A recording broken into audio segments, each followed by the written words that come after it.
கடவுளுக்கு எதிராக கலகம் செய்கிறார்கள் என கூறி போராட்டக்காரர்களை ஈரான் அரசு தூக்கிலிட தயாராகி வருகிறது. ஆனால் போராட்டக்காரர்களை தொட்டால் அதற்கு ஈரான் மிகப்பெரிய விலை கொடுக்க வேண்டி வரும் என ட்ரம்ப் எச்சரித்துள்ளார்.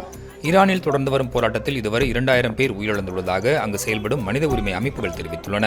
இதனை ஒப்புக்கொண்டுள்ள ஈரான் அதிகாரி ஒருவர் இந்த உயிரிழப்புகளுக்கு காரணம் வெளிநாட்டு சதி என ராய்ட்டர் செய்தி முகமையிடம் தெரிவித்துள்ளார். மேலும் கடவுளுக்கு எதிராக போராட்டம் நடத்துவதாக கூறி போராட்டக்காரர்களை தூக்கிலிட ஈரான் அரசு தயாராகி வருகிறது.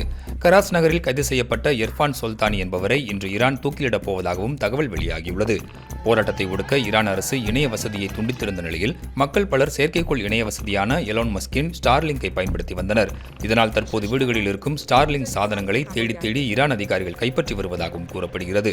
இந்நிலையில் போராட்டக்காரர்கள் தொடர்ந்து போராட வேண்டும் என வலியுறுத்தியுள்ள ட்ரம்ப் அரசு நிறுவனங்களை கைப்பற்றுமாறும் அமெரிக்காவின் உதவி வந்து கொண்டே இருப்பதாகவும் தெரிவித்துள்ளார்.